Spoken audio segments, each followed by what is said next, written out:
This is Talking Foreign Policy, a critical look at Canada's role abroad, and I am Eve Engler. Today we are going to talk about Ukraine.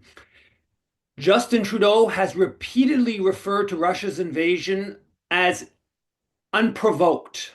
The day after the February 22nd invasion, he released a statement saying Canada condemns in the strongest possible terms Russia's egregious attack on Ukraine.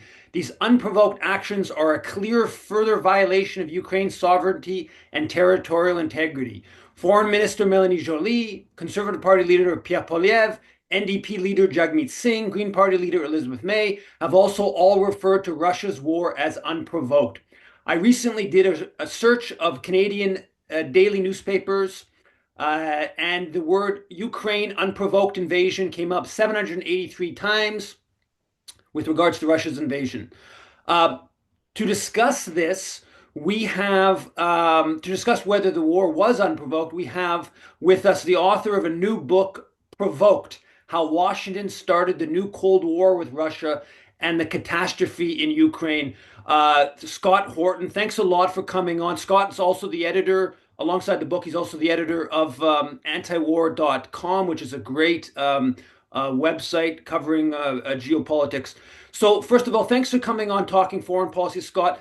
And can we start off with just discussing the role of NATO expansion in provoking this war? Sure. Well, first of all, thank you very much for having me on the show. The bottom line of the whole thing is that after the end of the last Cold War and at the end of the 1980s, beginning of the 1990s, the Americans, instead of also abolishing their empire and coming home and cashing their peace dividend, as the debate went at the time, instead decided to double down on the theory that the whole world will come apart at the seams if we're not there to hold it all together, or if it's not us, it'll be someone else like Germany and Japan will rise back up again, or Russia or China will take over the world. So it has to be us so that it's not them, and so we have to stay. And the neoconservatives are famously the worst hawks and always out a couple of steps ahead of the rest of the foreign policy establishment as far as what they want to see in terms of American hegemony in the Middle East, in East Asia, and in Eastern Europe.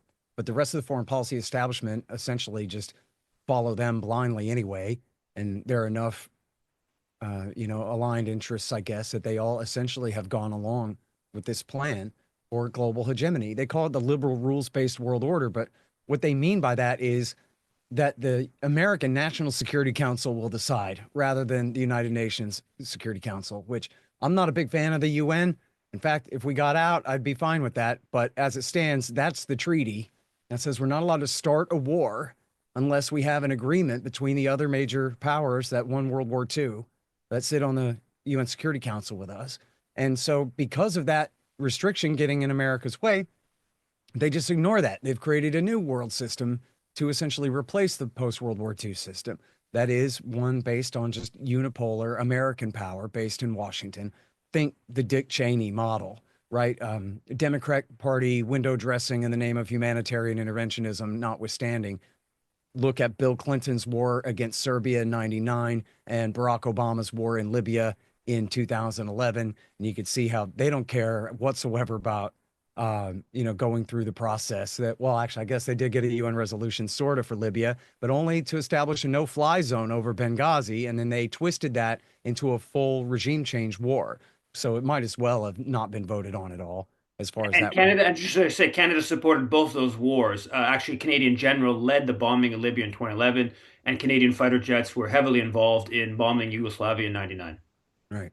And so, and really, even Afghanistan, they claim that it's Article 5 self defense, but it was Al Qaeda that attacked us from a hideout in the Nangarhar province. It was not the Taliban that ruled the nation state of Afghanistan at the time, who Bill Clinton, of course, had given the nod to the Saudis and the Pakistanis to put in power only 5 years before. But anyway, um, so they used that as an excuse for a 20-year NATO war in Afghanistan that was also really essentially an act of aggression against the people of that country. But anyway, that's sort of off the point. The real point is that the world order is as established by Washington and its allies rather than by the multilateral set of compromises represented in the UN Charter. And see, when the Soviet Union fell apart, or I guess I should say, when the Soviet Union, stayed in Eastern Europe, and the West created NATO and the Soviet Union, the Warsaw Pact in the old Cold War years, there was this balance. It wasn't a matter of cooperation between the major powers, but it was a matter of Russia, though not being nearly as wealthy, still controlling enough of the landmass of the earth, and at first there, at least, in alliance with China, that they were able to balance out Western power, at least to some degree. After the Soviet Union fell apart, then essentially there was no one in America's way. And the problem then is overextension, and America going ahead, our US government making bad decisions and creating policies that ultimately are detrimental, not just to the people of, say, for example, the Middle East and Eastern Europe, but for the United States as well. See, for example, our $36 trillion national debt, which there was a national intelligence estimate a few years ago that said that that is the single greatest threat to the United States of America, is our government's overspending on essentially more than anything else other than, welfare for the elderly and so forth, is the world empire, which costs over $1 trillion a year. And that's a huge part of that debt. So, in other words, it's been in the interest of some politicians to overextend the American empire at the expense of the people of the world and of the United States. And so then NATO expansion is the heart of this. This is America's military alliance. So expanding NATO, what that really means is expanding and perpetuating American dominance in Europe. It's either going to be us or it's going to be the Germans and the French and the Poles and the Brits fighting over which of them it is. So instead, it'll be us. And they will all acquiesce to that. The problem is, of course, that the Russians remain on the outside. So as long as the Americans continue to expand their so-called security umbrella and bring more and more countries into the NATO military alliance, but never Russia, the more the alliance itself is seen as directed against Russia. And remember why Stalin kept all of Eastern Europe after defeating the Germans in World War II. It was to have that buffer zone to protect the Russian Empire in one sense, the Soviet Union, but to protect Mother Russia from invasion from the West by forcing them to have all of this buffer territory to go through, Eastern Germany and all of Poland and the Baltics and Ukraine and Belarus and whatever before they could get to Russia. So this is their same problem going back for millennia. They're wide open to invasion from the East and the West. And their foreign policy is always very paranoid for those reasons. And so, importantly, as I show in the book, all of the American wonks who were behind NATO expansion, not just the ones who opposed it, and many did, but even the ones who supported NATO expansion, recognized that we really are picking a fight with the Russians here. And mostly they would rationalize by saying, well, what are they going to do about it? And they really would talk that way and say, Madeleine Albright said, look, if expanding NATO actually ends up picking a fight with Russia, well, then at least we have NATO. So it's our military alliance. So even if it's a self-fulfilling prophecy here, we'll have a military alliance so strong that the Russians won't dare to mess with it. So this then, it makes sense from their point of view in the process while they're doing it. But looking forward, they always said, boy, this is eventually going to lead to a major problem, if not in the Baltics, then certainly in Ukraine, because this is a very special case where you have a massive ethnic Russian population in the far east of the country on historic Russian imperial territory there. Novorossiya, the Donbas, and the Crimean Peninsula belonged to the Russian Federation, or what's now the Russian Federation, before the Russian Empire for 300 years, or 200 and something, going back to Catherine the Great in the 1780s seized the Crimean Peninsula then. They had controlled the Donbas and Novorossiya before that. And so in 1991, all of Ukraine declared independence. The border had been drawn by the communists in 1921. So all of Ukraine declared independence of 91, including the far eastern regions. And from the very beginning, there was a question of whether Russia would even invade to reabsorb those provinces at that time. And Yeltsin's government actually threatened to, but they had decided at the time that their relationship with the United States was more important and the rest of the West. And so they thought they would have enough influence in Ukraine, so they put it off. And there were, as I show in the book, there was kind of this perennial tug of war over Crimea and how much dominance the Ukrainian government in Kiev would have over Crimea, and or whether they could be independent or turn to join Russia. And this was especially a problem from about 91 through 94, 95, when they essentially settled on the status quo that lasted until 2014. But so in the old Cold War, Austria had an important position as a neutral country between East and West. They didn't have Soviet or American troops, and they were not a member of the Warsaw Pact or the NATO alliance. And they were able to maintain their neutrality, bordering Czechoslovakia and Hungary, communist countries, on their east. And then with, well, I better check. Europe's too small on my map, I guess, with Germany, West Germany, parts of West Germany, because West Germany went further south than East Germany did. So I'm pretty sure that Austria bordered with West Germany there. So yeah. So it was a touchy issue, and they had settled this after the war, that we're going to have neutrality for Austria. And that lasted all the way through the Cold War. So in the 1990s and the 2000s and the teens, when they talked about Ukraine, many of the wonks, again, even the expanders like Kissinger and Brzezinski, would bring up Austria and say we should establish some kind of special permanent neutrality for Ukraine, so that this doesn't become a contest. And of course, they actually did that in the Ukrainian constitution, but the Americans did, as I show in the book, they did everything they could to undermine that, including massive public relations campaigns and including overthrowing the government twice in 10 years. In 2004, when they prevented Yanukovych from taking power, which he may have been trying to steal it, but the other guy was too. It was like Ghani versus Abdullah in Afghanistan. They're both just trying to rip each other off. So intervening there was certainly, the Americans had no authority whatsoever to intervene in the Orange Revolution the way that they did, to the tune of hundreds of millions of dollars.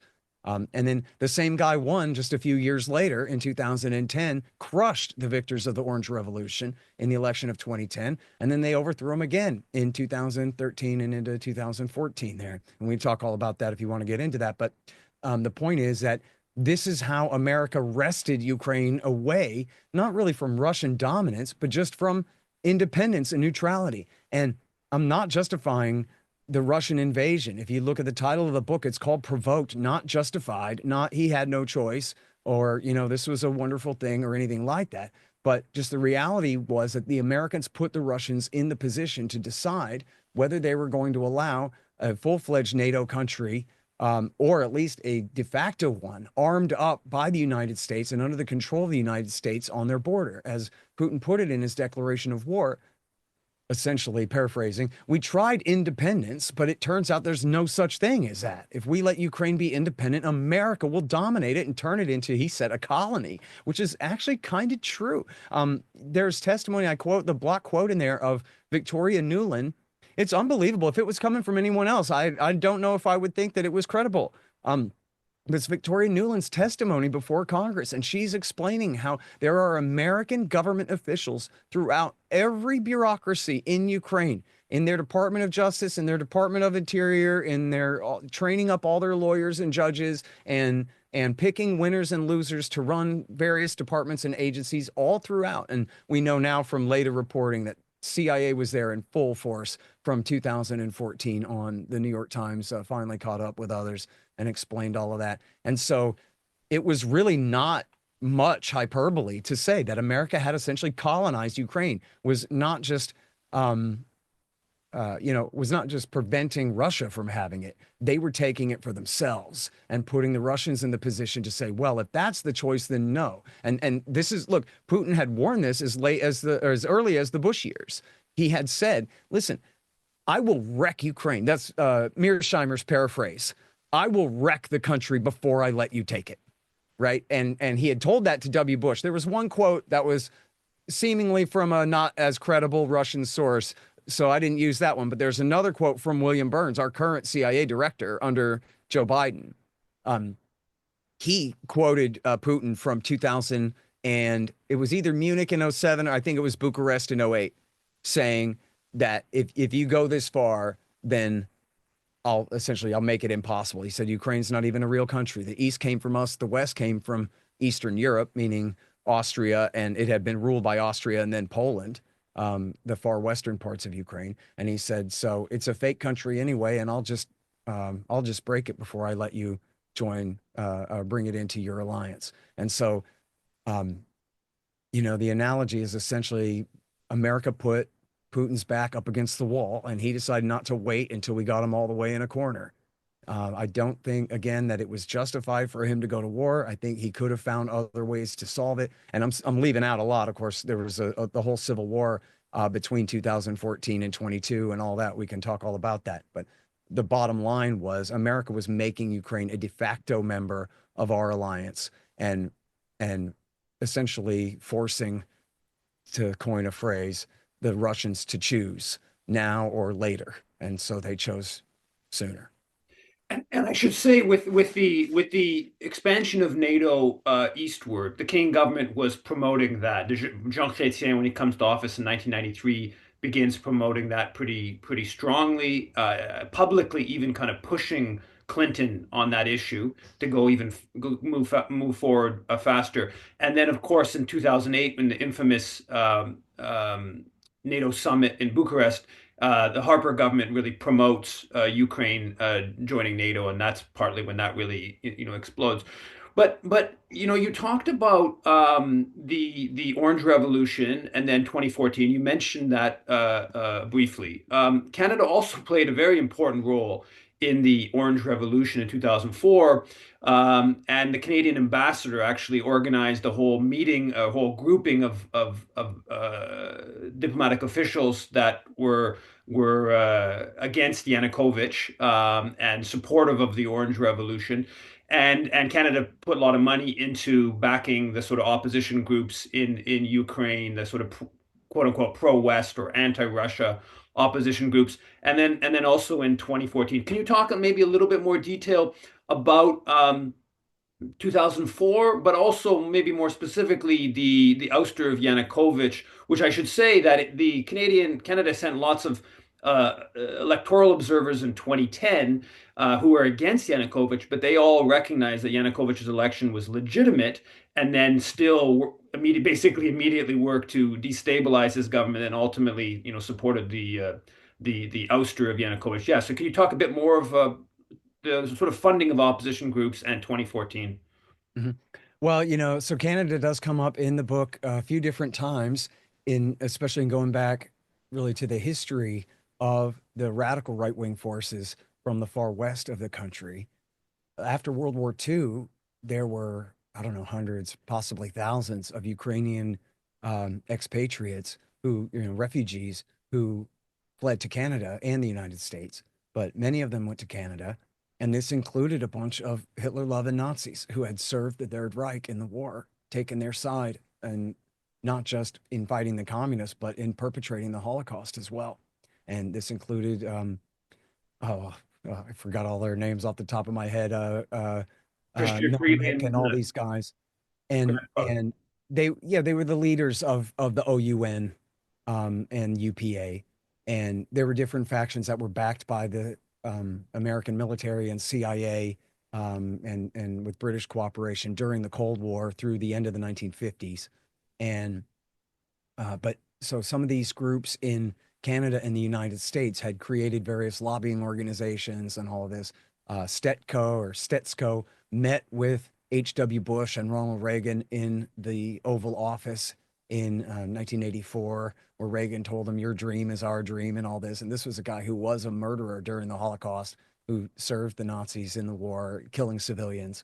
Um, and then as soon as perestroika and glasnost kicked off in the mid 1980s, they started coming back to Western Ukraine. So it was before the Soviet Union had even fallen. And they may have helped to agitate for Ukrainian independence from the Soviet Union when it came down to it in 1991. You can't hold that against them.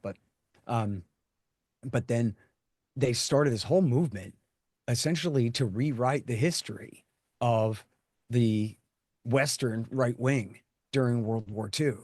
And because they don't have George Washington's and Nathaniel Green's to make heroes out of, they just made heroes out of Stepan Bandera and Melnick and all these guys who were Hitler's henchmen, serving the SS in the war. And so then they had to rewrite all the history and pretend that no, that wasn't true. They actually saved the Jews and they fought against the Hitlerian Germans and the Soviet communists equally and all these things, which is total fabrications.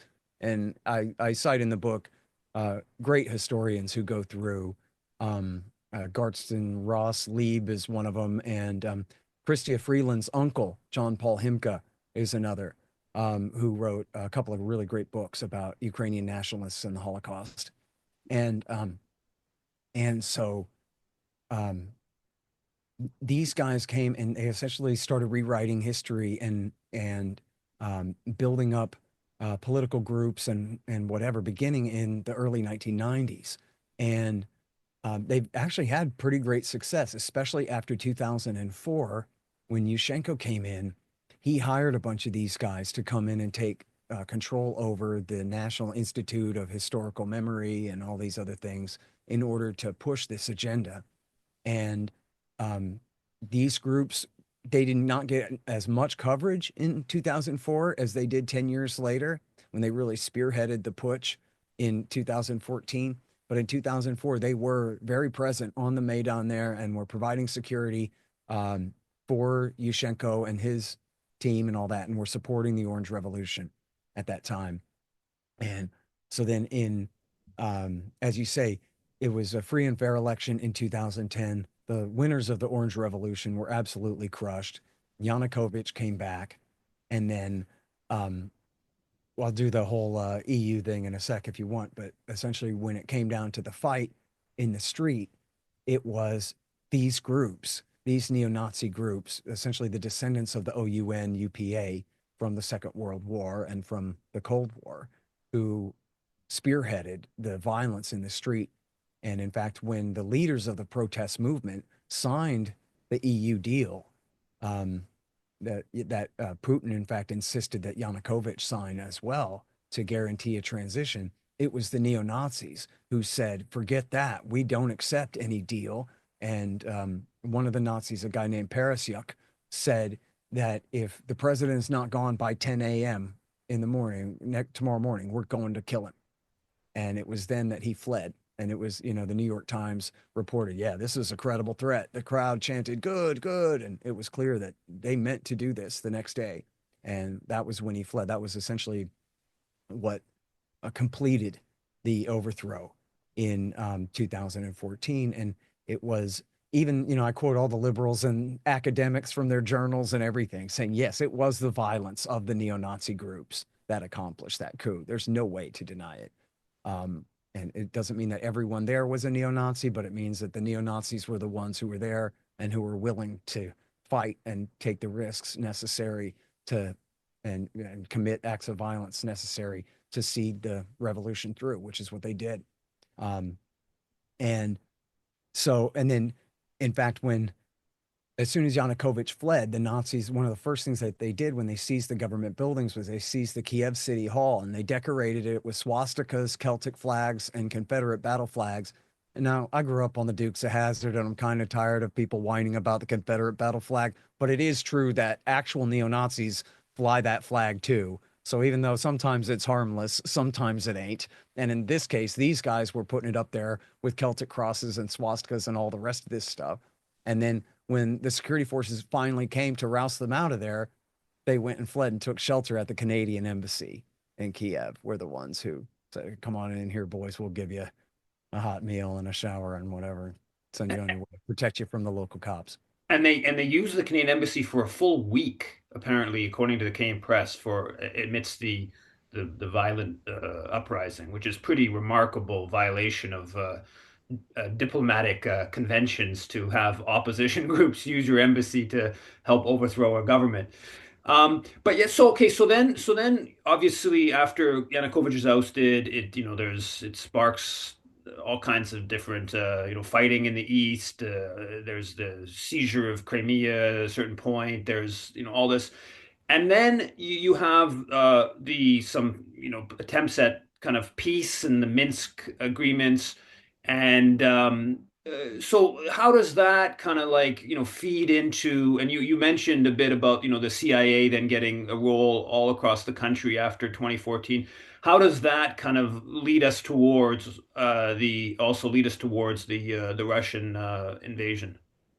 So, um, right after the overthrow of Yanukovych, all the previous presidents, um, Leonid Kuchma and Leonid Kravchuk and Viktor Yushchenko, they all three signed a letter saying now is the time to revise the Kharkiv Pact or cancel the Kharkiv Pact and kick the Russians out of the Sevastopol naval base on the Crimean Peninsula. And it was only then that the Russians seized it in what's the French call a coup de main, which is one swift surprise attack that, successful surprise attack. In fact, there were hardly any shots fired. Essentially, Putin just ordered his Marines and sailors to go outside and stand on street corners with their rifles. And whatever Ukrainian authority essentially just left. Um, there were, I think, 4 people killed, or was it 6 people killed? 2 of them combatants, and then some civilians who were caught in some crossfire or possibly murdered in other circumstances. But anyway, it was essentially a bloodless overthrow of Crimea there. But then I think this helped lead to the overreaction in the East because that was a humiliation, right? It wasn't just bad for the country, it was bad for the people who had just inherited the power there, that they had just lost Crimea and there was essentially nothing they could do about it. And so then when the protesters seized the buildings in the East, and yes, they did have some help from the Russians, but they came later. And, they talk about, it's so funny, the people who say that a couple of $100 million couldn't possibly make the difference in the West say that, and all of these agents, as you said, from all these Western embassies and everybody intervening blatantly, Senator Chris Murphy and John McCain up there on the stage declaring America stands with you and all of these things. Oh, that's nothing. Or how dare you deny the agency of the people there just because they're cashing checks for tens of millions of dollars from the agency and their sock puppets at USAID and NED and the rest of this. But then they go, oh, did you hear that 2 ex-Russian military officers came to help lead the protests in the east of the country? Why, the people there, where the majority of the country's population is, why, they have no agency at all. They are merely the sock puppets of the Russians who dictate their every thought and action, et cetera, is the way that they put it. But there were some Russians that came, although they did come later. But it was locals essentially who seized government buildings and essentially were, in a way mocking and imitating the Maidan movement in the West. They go, look, if you guys can seize all these government buildings and overthrow our duly elected president, well, then we can surely occupy these government buildings and refuse to acknowledge your new authority over us. And then even at that time, they weren't really declaring independence or, full independence. They declared sovereignty. In other words, there was plenty of room to negotiate. And what they were really demanding, certainly at first, was essentially like what we have is what used to be provinces in Canada back when they were really provinces and not just counties, just like we have states in the United States that are really just big counties now, right? But they were pushing for strong federalism, but not necessarily to break away from Ukraine entirely. And then what happened? We know what happened. John Brennan, the same guy who led Jabhat al-Nusra suicide bomber forces in Syria, the same guy who framed Donald Trump for treason with Russia, the director of the CIA, got on a plane, went to Kiev, and demanded that the new government launch a war on terrorism. That's what they called it, the anti-terrorist operation. And he got there on I think it was the 12th. He met with Turchynov on the 12th, and they launched the war on the 14th of April. And then what they do? They didn't just like send in guys to arrest people. They attacked them with tanks and artillery and air power. And at this time, the people in the West had not committed an act of war. The worst thing that they had done was seize like the security buildings of, the national government's police forces. But they had not committed any overt act of war against Kiev at this point, and Kiev just attacked them at American behest. There's just no question about it. Barack Obama and John Brennan called that shot for them. And they launched this war. And of course, Poroshenko came in right at that time and said, the war won't even last a week. We're just going to go in there and roust them out, right? Like Operation Decisive Storm in Yemen that lasted for 10 years, right? Same thing here. Oh, we're just going to go in there and whoop them real good is what we're going to do. And then that didn't happen. And in fact, a huge portion of the army defected to the other side.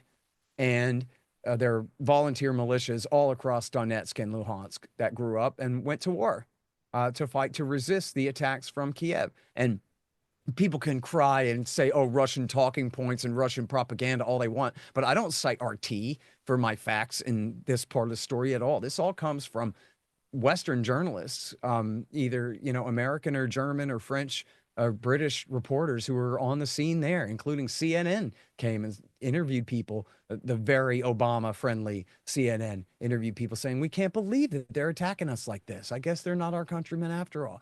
And all of this. And Keith Gesson from the New York Times witnessed hundreds of thousands of people turning out to vote for the strong sovereignty vote or the independence vote in sorry, I'm going to say April. I hope that's right. But anyway, that late spring or that summer when they were voting. That guy's no Russian apologist or Putin talking point repeater. He's just a journalist on the ground and saw that, yes, there is real spirit among the population here for this. It doesn't mean that they all agree about it. There's no such thing as the people of the Donbas. But there are the people who live there, and a great many of them certainly felt that way at that time, despite whatever claims that you're just not supposed to believe that because they shout at you that you're not. It's true. And then Kiev couldn't win the war. And so they fought on and on this, what they call, well, first of all, they fought like a pitched war for the first almost year. They had their first peace deal. You mentioned Minsk. That was in November of 2014. And then they added an addendum that had a little bit more specifics to it. But that didn't quite take. And there was another major battle in Debaltsev. I'm sorry, I can't pronounce these names right, but in beginning in late January and into February of 2015, where Russian forces, as they had in August of 14, Russian forces again intervened and handed a pretty brutal defeat to the Ukrainians. So then, and that was when Angela Merkel came to Washington and told, maybe that had been in November. Anyway, Merkel told Obama she was going to deal, and they went to Minsk and they hammered out Minsk 2. And the deal with Minsk 2 was that they would hold elections and work this out. Then the Ukrainians, backed by the Americans, who had not been part of the negotiations, although Obama's government rubber stamped it and the UN Security Council rubber stamped the deal, making it international law, supposedly, with American support, Kiev changed the order of operations, said now they have to have verifiable proof that the Russians have no forces anywhere in the country, and in fact have even abandoned their border posts and turned the eastern border of Ukraine back over to Ukrainian forces. So in other words, after Ukraine completely rules all of the Donbas again and has an unquestioned monopoly on military force there, only then will they allow their elections to be held. Because otherwise, it's an election held under the Russians, and that couldn't possibly be fair. But that was the deal and that they had signed. But with American support, they then refused to implement that deal through the end of the Obama years and through all 4 years of Donald Trump.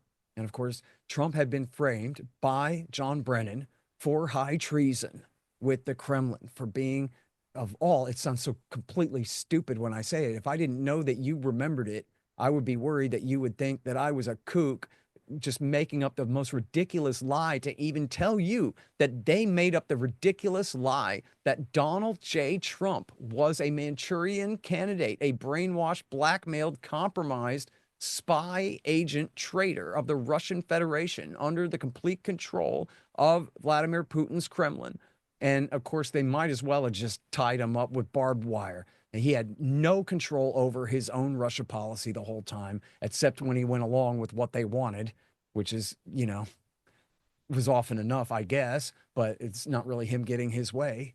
And he said explicitly, like, geez, the way politics are right now, it wouldn't be wise for me to make this conciliatory move toward the Russians. He said it in that way. His son said, oh, now call us Russian traitors now that we've bombed Syria. Vladimir Putin's friend. So these politics had huge incentives weighing on the Trump administration and how they behaved. And then I mentioned Keith Gesson from the New York Times. He wrote a piece called The Quiet Americans in the New York Times Magazine. The Quiet Americans, the Russia hands who decide America-Russia policy. And there's all kinds of great quotes in there. But one of them is one of Trump's guys saying, well, you see, President Trump is like the captain of a ship. He's holding on to the wheel, but it's not attached to anything. So he could sit there and spin it all day and say, you know, port and starboard, but nobody's listening. His government is going to do what they want to do. And we saw this with the impeachment, where Alexander Vindman, they say Ciaramella was the whistleblower, but it was really Vindman was the one who put the case together and handed it to Ciaramella to then use against Trump and all this in the impeachment. And Vindman made absolutely clear, he's a Ukrainian American, born in Ukraine, made it absolutely clear in his testimony before the House and in his Atlantic article that Trump was trying to change America's Russia policy. That was his impeachable offense. It had nothing to do with his phone call. And there was no quid pro quo. He was not extorting Zelensky and saying, I'm not going to give you these missiles unless you open a criminal investigation against Joe Biden for me or whatever. That's all hyperbole. He did not say that. You go back and look at the thing, and he was sort of implying it maybe, but he was being careful enough, certainly. And yet Vindman explained clearly that, listen, we, the U.S. government, have a Russia policy. And who the hell does this guy think he is? Just because he stood for election and won and is the one and only individual human person authorized to sit in that chair behind that desk. So America's interagency already held a meeting, and we decided that our policy is we like Ukraine and we hate Russia. And we'll be damned if we're going to let Donald J. Trump, the president of the United States, make a change in that policy. And he tells the story of how he refused and how he went to his superiors and he said, we should refuse to change our policy as per the president's wishes, right? And they told him, that's right. They do whatever they want. And so I'm not saying he would have been perfect on Russia. Who really knows? But he never had the chance to create his own Russia policy whatsoever. You know, I had told him, not that he reads his Twitter, but what he should have done as soon as he got in office was he should have fired everyone and the top 20 people at all of the agencies. And then he should have invited Vladimir Putin to Washington, D.C., take him out to a ball game, take him out to dinner, and then sign a badass new hydrogen bomb treaty and shove it down the Democrats and the CIA's throats. Say, this is our new relationship with Russia. Indict me. Dare you. And see what, you know, with the American people then on his side. He's signing a brand new nuke treaty. Isn't this what we want? The liberal Democrats would have to say to each other before they got that caught up. This is like right when the Steele dossier is just coming out. So they hadn't had a chance to go completely off the deep end yet. If he had started his presidency kind of culture jamming the Democrats in that way by really outflanking them on peace and in a serious way, he might have been able to do it. But frankly, he wasn't strong enough, and he didn't know that he could have appointed a cabinet full of America firsters who agreed with him about this stuff. So what did he do? He appointed all horrible hawks on everything. And personnel is policy, as we've seen. And so there was just nobody. The only person who agreed with him on, say, Afghanistan, Russia, stuff like that was Steve Bannon, and he was gone by July. You know, I never had that much sway anyway, and I don't think was that good on Russia anyway. But there was essentially the rest of his cabinet was all a bunch of James Madisons and Rex Tillersons, and they weren't going to let him change America's foreign policy whatsoever any more than Alexander Vindman was. And then so Biden comes in, and you know, I think they decided early that the Russians had made the decision that they were going to invade. In the book, I cite a few sources saying that they think that it was when Zelensky seized Viktor Medvedchuk's media company and shut him down, and I think had him arrested or whatever, but confiscated all his property. This is the man who Vladimir Putin is his daughter's goddaughter. Putin is his daughter's godfather, is what I'm trying to say. So they're very close. And this is Putin's like most important oligarch ally in Ukraine. And with Biden's encouragement, Zelensky cracked down on him in March of 21. And it seems like that was the last straw. It was after that that Russia started building up military forces um, in the adjacent territories on the other side of the border there.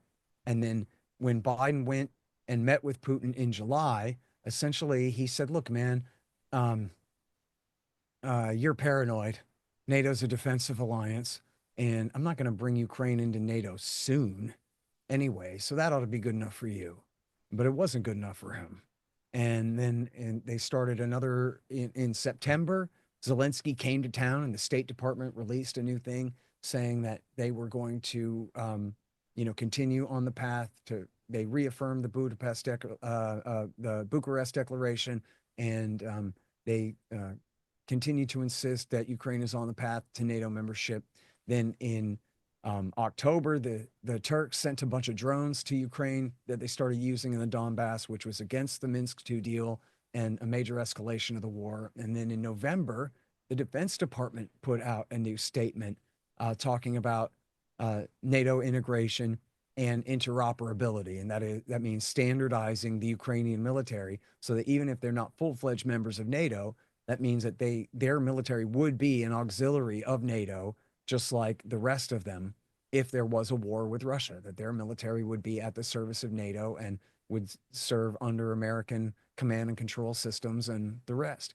And so this was, as Mearsheimer and Waltz, the deans of the realist school of foreign policy in America, had said for years, that America was making Ukraine a de facto member of NATO. But see, there are plenty of scholars who said that, and wonks and interested people said, this is the worst of both worlds, right? We're willing to promise them that they'll be a NATO member someday, which is the same thing as threatening Russia, that they will be a NATO member someday. And we're going to arm them up. We're going to increase their military capacity, and we're going to increase their integration with our alliance system, but without giving them the Article 5 war guarantee. That, if they had just, my theory is if they announced that they were going to really sign a treaty and bring Ukraine into NATO previously, that Russia would have just invaded then to prevent that from happening then. But certainly here, we're giving them everything but the war guarantee. We're giving the Russians every incentive to attack them without the one big disincentive from attacking them, which is a threat that we would really jump in. And so at the end of December of 21, Biden, on December the 30th, Biden, the White House didn't release their version of it, but the Russians did, and the White House didn't dispute it. It seemed legit. It was consistent with Biden's other utterances, which is that he told Putin, look, we don't really intend on bringing Ukraine into NATO. And you say that you're worried about us putting ballistic missiles in Kharkiv. Man, you're crazy. I'd never put ballistic missiles in Kharkiv. I wouldn't do that to you, Vlad. Come on. But he refused to sign a treaty making those promises. He refused to negotiate in any real good faith. And you can see how through January and into February of 22, that they would not negotiate NATO membership for Ukraine. And they, on the issue of the missiles, they said, yeah, we'll have some side talks, but then they never held the side talks. There's a guy named Derek Chollet, who is a State Department historian and, Democratic Party apparatchik type who was working in the State Department at the time. And he did a podcast for War on the Rocks where he said, we would not discuss NATO with them whatsoever. The only thing we would say to them about NATO is a defensive alliance. And that ought to be good enough for you.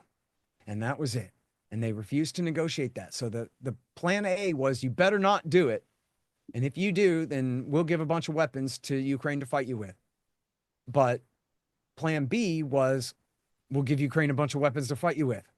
Plan B was not, we'll negotiate in good faith and see if we can try to work out a reasonable compromise here. And people would say, oh, Putin was making these insane demands, like that NATO should have to withdraw its military forces back to where they were in 1997.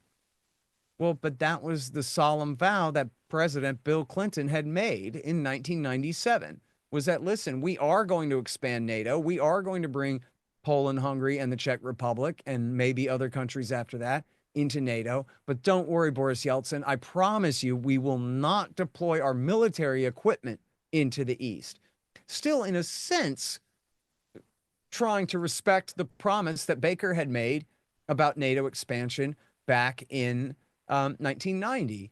People say, "Oh, he never made that promise because all he promised was not to integrate East Germany into NATO, which didn't make any sense, and they abandoned that promise, and that's the end of that." Well, sort of, kind of. His original, the great quotable statement, "not 1 inch," which he actually used a few different times, but that sort of is right about that he had said what we should do is we should allow German reunification, but the East will not be part of NATO. Well, but that doesn't make any sense. Obviously, they're being reintegrated under the Western German government, the Western Germans government, not East Germany's commie government, right? So, of course, a reunited Germany would be part of NATO. If the West is going to be part of NATO, the whole thing is. So, because that didn't quite make sense, they said, okay, well, here's what we'll do, though, is we'll promise never to put our military equipment in the former East Germany. So, in a sense, they were still respecting that promise. We'll bring Germany in, but we won't expand our military footprint further to the east.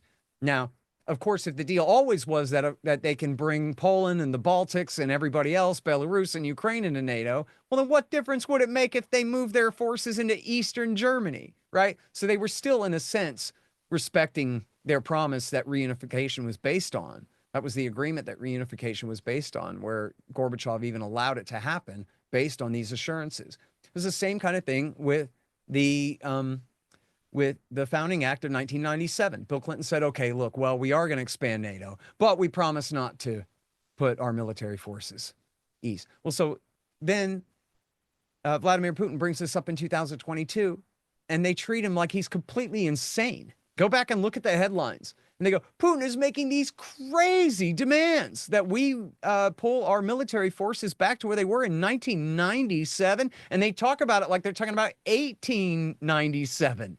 That, like, what in the world was he talking about? Like, that was before World War I. None of those treaty promises count anymore. That doesn't mean anything. And yet 1997 is right on the path of this exact same train of negotiation, right? There were no intervening world wars since then, unless you count America's war against the greater Middle East. But they essentially, it was just PR. You could tell how they had arranged that. Everyone, hey, whenever they say 97, just treat that like it's insane. Treat that like you've never heard something so ridiculous and crazy and childish even in your life. Oh, sure, Vladimir Putin. Yeah, right. Like, we're just going to start respecting agreements that we had made in 1997 back in the 20th century, back in the 1900s, like, come on, man. Everybody knows you're an Indian tribe and we don't have to respect any of our promises to you. And I should say, And that was what started the war. I should say that, when we talk about that, about the NATO expansion eastward, there's since 2017, Canadian troops have been based in Latvia on Russia's border, heading up a NATO mission there. And now that's up to over 1,500 Canadian troops in a quasi-permanent uh, uh, military presence on Russia's border. So when you go back to the, not 1 inch eastward, and now you look at, Canadian troops being there, I think it's about 4,000 NATO troops in total in Latvia, and then of course in the other Baltic countries. The other thing I want to mention when when we're talking about this kind of after 2014 or the Minsk II agreement, and then kind of undermining that, it's important to note, and also I should say in terms of the interoperability question, Canada began the Operation Unifier in April of 2015 to train Ukrainian forces, and that was explicitly about Ukraine, the whole interoperability question of training Ukrainian forces to be interoperable with NATO, and that was, partly about the integration of Ukraine into NATO, but also partly about undermining Minsk II by basically bolstering Ukrainian forces while they were involved in this civil war, or you could argue a low-level proxy war with Russia in the east. Mhm. So that's some I think some background that's important, the Canadian angle. But we don't have that much time left. I did want to sort of bring, okay, so, the first question goes, so if you accept that it was provoked, and I think that the case you've made is absolutely overwhelming, how does that change how you look at, going forward? And then also maybe just a little bit about, kind of tie that in a bit with, what seems to be increasingly clear. I mean, people have been arguing this for a while, but this is really a war to, fight to the last Ukrainian. Now we have a situation where U.S. officials are quite explicitly saying you need to drop your age of enlistment down to 18, and basically you need more bodies to be put into this horrible, devastating war. So yeah, so maybe a bit about kind of like how do we go forward, or what, provoke question and all that stuff. Sure. Yeah, I mean, I think it really does change everything, right? It's if you take the analogy from September 11th, that look, these horrible terrorists hate us because their religion makes them hate goodness. And so now we're on the defensive and we have no choice but to attack, I don't know, say the Baathists in Iraq who hate and fear these very same terrorists, whatever, right? People will go for that if their premises are all false. They don't really know what's true or who did what or how Bill Clinton's terrorists, who were our friends 4 weeks ago when they were fighting in Macedonia, are our enemies now.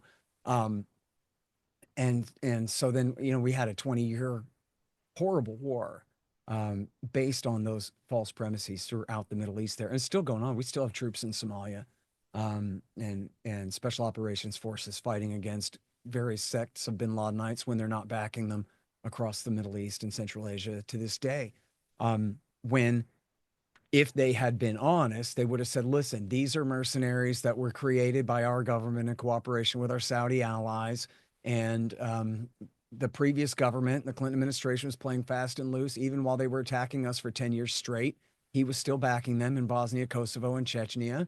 And yet, geez, my father's policy, George W. Bush talking, my father's policy that Bill Clinton inherited of bombing Iraq from bases in Saudi Arabia radicalized enough of these guys that they wanted to kamikaze our towers and our Pentagon. And that's what happened, everybody. So you see, we have to stop bombing Iraq from bases in Saudi Arabia. We have to stop supporting Shimon Peres and Naftali Bennett when they're massacring women and children hiding in UN shelters in Lebanon in Operation Grapes of Wrath and similar exercises. And then Ronald Reagan and my father and Bill Clinton's terrorists will be our friends again, and we can use them against Bashar al-Assad and whatever, right? He could have just said that, but instead he said, no, they hate our freedom, and so now we have to do whatever we have to do to defend ourselves from this menace. It's the same kind of thing here, where if Biden and his people had been forced to say, listen, my predecessors and I have had a pretty aggressive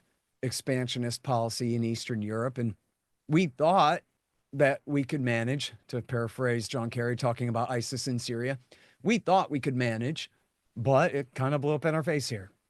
We pushed it too far and it didn't really work out. And now we've made an enemy out of the Russians. And so we're sorry and we're calling for a ceasefire and negotiations, right? We want to limit the violence, accept responsibility for our part in blowing this thing up. I mean, the same thing goes back to 2014. If you listen to the infamous phone call where Victoria Nuland and Jeffrey Pyatt are talking about forcing the president to hold new elections and accept their appointed prime minister to run his government and all of these things, they say in the phone call, we got to glue it. We got to stick it. We got to midwife it. We got to hurry up and make it sail before Putin can torpedo it. Right? Well, that did not happen. They blew it, right? They glued it and stuck it and midwifed it, and then they lost Crimea 2 weeks later, right? So if they had just said, even to themselves in private at night, drinking whiskey, that like, okay, we kind of maybe did push it too far. Maybe we screwed up. Maybe we need to find a way to compromise here. No. I mean, obviously, they're not going to tell the truth to you and me, but they apparently won't even tell the truth to each other after hours. Not like, geez, maybe John Brennan is not always the brightest bulb in the room, and we shouldn't always listen to what he says. And so they just persist. And if you listen to Joe Biden I mean, Joe Biden is the perfect avatar for the American empire at this point. This senile, doddering old fool who all he can do is speak in these historical analogies about historical events that he doesn't even understand or really know anything about. But he does know that Putin is Hitler and that means he has to be Churchill because the only other option is be Neville Chamberlain, the greatest disgrace to all of humanity who ever lived, who tried to make a peace deal with Hitler and blew it. And it didn't work. And so you can never be Chamberlain. You have to always be Churchill. You have to always be FDR. And you have to always face down your enemy. And that's what they've said about every enemy from since the end of the Cold War anyway. Manuel Noriega, David Koresh, Saddam Hussein, a couple of different times, bin Laden, Gaddafi, Assad, all of them, they're all Hitler. And Vladimir Putin, of course, is Hitler, because that's how you justify starting a war against a country that hasn't attacked you. Everybody knows America should have declared war on Germany in 1933, man, and or something. I don't know. They never say that part out loud exactly, but yeah, that's essentially the presumption, and that's the way Biden thinks and the way his cabinet thinks. They know, and I don't mean to like excuse their behavior like I'm rationalizing or justifying it, but I'm saying this is how they rationalize it and justify it. Just like Vladimir Putin, I'm sure, with his people, insists that he's doing the right thing, forced into it and has no choice but to go and save the people and whatever, like in their narrative. And in fact, in the declaration of war, you know how in America, and I'm sure this is the same in Canada, they always talk about Munich, right? Neville Chamberlain at Munich. That was where he sold out Czechoslovakia to Hitler, and then Hitler turned around and attacked Poland anyway, not even a year later, right? Well, the Russians have the same story, only instead of Munich, their story is the Molotov-Ribbentrop Pact, the peace deal between Hitler and Stalin. It's also known as the Hitler-Stalin Pact, where they promised not to attack each other, which Hitler broke that promise and attacked the Soviet Union 2 years later, right? And so Putin invoked his Munich, the Ribbentrop Pact, and said, appeasement doesn't work. We know from history, when you try to appease the Western dictators, they'll come after you anyway. And we cannot make that mistake again. We have no right to make that mistake again. And now, America lost 400,000 in World War II. Canada, I think 75, 80,000. The Soviets lost something like 25, 27 million people fighting the Germans in World War II. And that includes not just Russians, but Soviets, who others under their control who'd been conscripted and forced to fight. But still, you're talking almost 3/10 of millions of people killed. And so you want to talk about the lessons of Munich. The Russians take those lessons really hard, the same way. He talks about the same as just like an American, talking about Munich, only talking about Molotov-Ribbentrop and saying, appeasement does not work. And so we have to go ahead and attack now.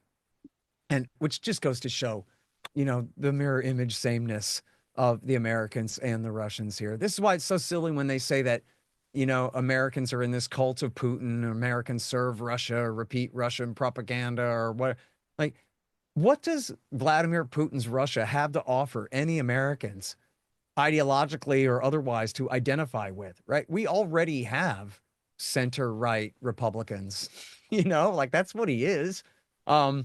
Back in the days of the Soviet Union, there were literally communists who sided with the Soviet Union, not because it was Russia, but because it was communist. But there's just nothing like that in the United States now. And in fact, I don't even think that even among Russian expats in America, I've never heard of like Russian Americans being big Putin lovers and holding rallies in defense of his foreign policy or any kind of thing like that at all. There's no Russian American bund. Nobody gives a damn about Russia or their point of view other than in helping to best diagnose and prescribe how to protect ourselves and what is the proper foreign policy for the United States of America.